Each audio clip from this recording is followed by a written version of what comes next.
what was it like in your mind? You get that call from Coach Boeheim, like, Griff, like, do you want to come back to Syracuse and coach? That full circle moment. It was full circle. It was again a surreal feeling because that was getting into coaching, coming back to coach here at your alma mater is one of those deals, but to be able to be on the sideline with a Hall of Famer and be in meetings with him every day and to communicate with him pretty much on your job every day is one of those things that, again, not a lot of people get the opportunity to do.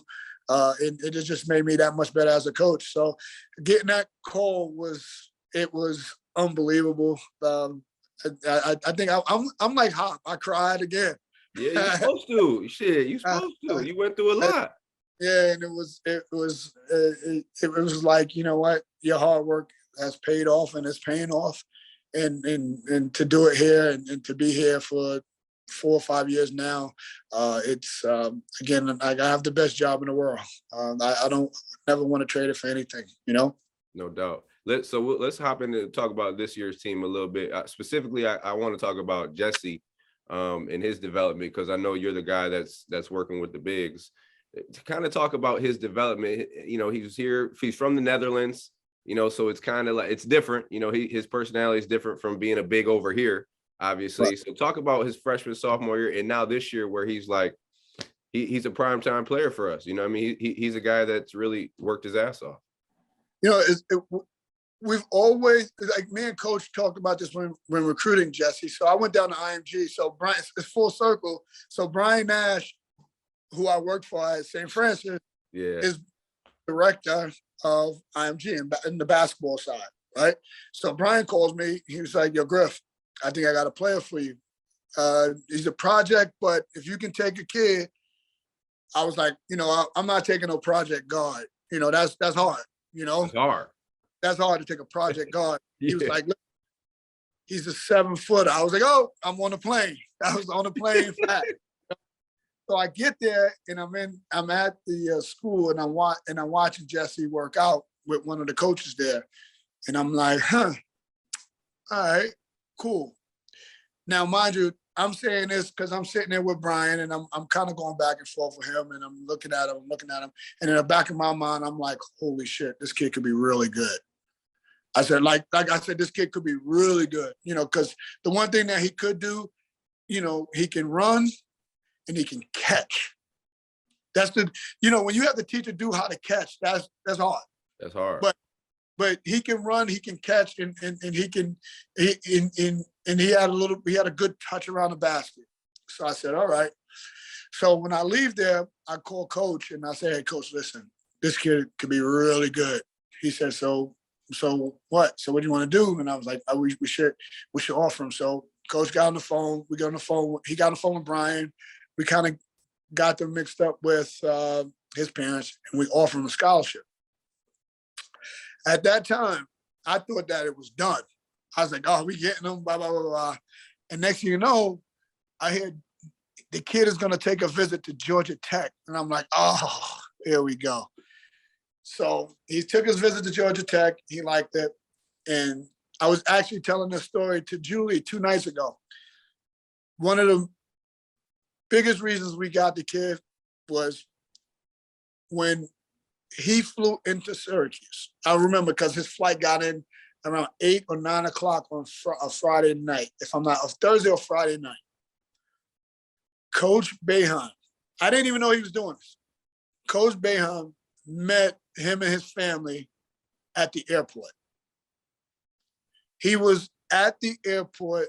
You know how you come out of Syracuse Hancock, you come out of the doors that automatically open and shut when when you're leaving the airport, and he was right upstairs waiting for them so that they see that he's the first person that they see when they get off the plane. That's dope. Dope. And it was impressive right off the bat for the parents. And I don't know what they did at Georgia Tech. I'm not talking smack. I'm just telling you what we did and what Coach did. And it's funny, we were just talking about this very moment at dinner right the night before we played Nova stuff. And I said that was impressive. And from there, my job was done. I said, you know what? Now it's them getting to know coach, them, Jesse getting to see what we got to offer academically, but also to the guys that he's going to be with in the locker room, blah, blah, blah. And now the rest was history. I think once he left there, we kind of had a good feeling that we were going to get him, and coach, coach's thing was, Jesse, by his junior year, he said Jesse was going to be good. Coach said that, and it's crazy how, this is his junior year and he's playing, well. He can, and obviously he got a lot more room to grow. But so freshman and sophomore year, me and Jesse had a special relationship because I wouldn't let him sacrifice one rep. I got on him about if he was going soft, I was on him. If he was going hard, but he wasn't doing something technically right, I was on. Like I wanted him to understand that there's a certain mentality that you got to play with in order to be good. Like, you know what I mean? Especially, again, like you said, you're big from over, the Netherlands, and it's a certain mentality that you got to have because dudes will want to push you around. And, Jesse has an unbelievable confidence in himself, big time confidence. And you can see it. You can see it. And obviously he's playing well, and he he's still got to continue to get stronger and build on his stamina. But a lot of the things that he's worked towards is coming to light. So I'm kind of happy for him. Yeah, you should and you got to take a lot of credit, regardless if you want to or not. I mean, you the guy working with him. You know what I'm saying? So kudos to you. And I ain't saying. I ain't taking and saying no for an answer. Like, nah, that's you, motherfucker. You did a lot of that shit. You know what I mean? We put a lot of time, and I could say that, but E, better than anybody. If you're not willing to learn, like it don't matter how much time you put in. Like, you know what I mean? It's never gonna work. And you gotta tell the kid, have kudos for the kid because he's always willing to learn. He's an everyday guy. He comes to practice every day. He works, and it's just paying off for him. So this is a question like I've been hearing it from everywhere, dude.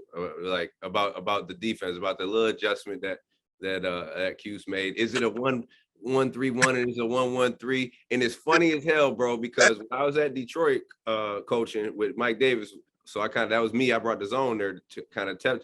And he did the same thing. He's like, we're gonna do an eye. He called it an eye. So right when I see that, I'm like, oh shit. They doing the eye up top, but it's actually been working a lot because first it keeps the ball out of the high post, a guy right there, and then it really like helps on the penetration as well. Yeah, definitely. Because my man is sitting right there. So I mean, just what is it? What the fuck is it? Is it 1-1-3? Is it 1-3-1? What is it? It's to be honest, it's a 2-3 zone. We just keep the guy. Fucking thank you. That's what I was fucking saying. Thank you. It's the two. Like a lot of our principles are the same. It's just the format is just a little different. Yeah, it's like this. Yeah, it's like a tandem up top. Exactly. Same thing, but it's been great for us. But that's why coach is in the Hall of Fame. To be able to make subtle adjustments and sometimes this far in the year, some coaches don't want to make adjustments. It's like they'll beat it into you until you get it, and coaches like, no, we need to change. We need to figure out what we can do for this team, and that's why, again, he's won over 1,000 games and he's in the Hall of Fame is because he can make those subtle adjustments and he has the balls to doing it and not be afraid to taking the heat if it doesn't work, But at the time, we had to do something because what we normally was doing wasn't working. Guys were, scoring at a high clip. And if we wanted to win a game, we had to score 100 points. And, sometimes you're not going to do that against, everybody. So it was, again, it was one of those things where he said we had to make an adjustment and he came in the next day and he put it up on, on the board and said, this is what we're going to do. And we're going to try it. And if it work, it work. If it don't, we'll just keep tweaking and figuring stuff out. No doubt. I'll get you out of here with this last question, man. So for you guys going forward, what are the keys, for the rest of the season? What do you guys need to improve on to keep getting better? Because you guys are getting better. Like, I think defensively, this team is made some strides for sure. Right. Obviously, rebounding, we got to get, you guys got to get better or whatever. But what are the keys for you guys going forward that are going to help you be successful and then be able to get in that tournament? Like you said, first and foremost, we got to be able to rebound, and we got to rebound collectively. Like, our guards got to get rebounds, especially with teams shooting high, volumes of threes. You got a lot of long rebounds. So sticking their nose in there, and obviously the guys around the basket got to do a better job of going to get the ball. That's first and foremost. Again, two, defensively, we got to keep getting better and keep making strides at just being able to stop people, because we got such a really good offensive team that if we can continue to get stops, we can get out in transition. We can get some easy looks for guys, because if we ever make it a half-court game, it's tough for our guys, and a guy like Buddy, who's, right now struggling to make a three because teams are not giving him no open looks, no light, no daylight. They just putting their best defender on him and saying, don't help, stay with him. I don't care what you do. You stay with him. You make his life miserable. And that's one adjustment that Boyd is going to have to make, and he's going to make it. And we'll help him do that. We got to set better screens to get him open. So rebounding, continue to make strides on defense. If we do that, everything else will fall into place.